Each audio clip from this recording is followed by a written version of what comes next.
नमस्कार जय जगन्नाथ। मु आज आम पिला बेलर सांग मान कथा मन पकाउली।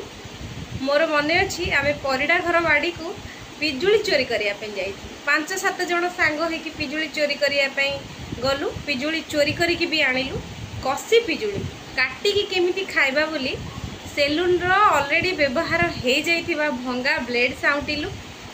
तापरे मु प्रथमे बेसी बुद्धि देखी फ्रॉक भितरे कसी पिजुली पूरी काटिबा आरंभ कली। जेमती काटिची मो फ्रॉक कटिगला। मुझे पिजुली कौन खाइबी कांद आरंभ होला। मोर फ्रॉक चिरी गला। मु घर को गले एबे माड़ खाइबी, माँ मारिबो।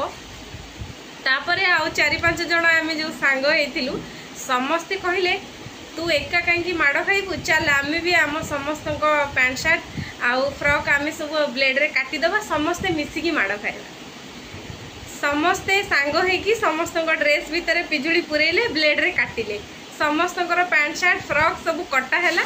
सांग होइकी कटा पैंट शर्ट नहीं कि घर को गलु, माड़ खाइले समस्ते खाइबा।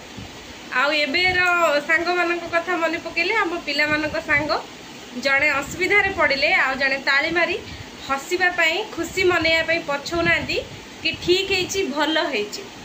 मो झियो एबे कहूतिला टिके पूर्वरु कि मामा तमे माने तम सांग मानू गोल्ड खोजु खोजु गोटे गोटे डायमंड पाइच, हेले आमे एपर्यंत आम सांग मान भितर डायमंड खोजी पाइनु। मु कहली टिके समय लागिबो, टिके समय लागिबो, किंतु तमे माने भी तम सांग हिसाब रे गोटे गोटे डायमंड निश्चित पाइबो। कहला तम फ्रेंडशिप बहुत बढ़िया ना, एबे भी देखा नहेले कथा नहेले तम फ्रेंडशिप सेमती अच्छी, तम रिलेशन सेमती अच्छी।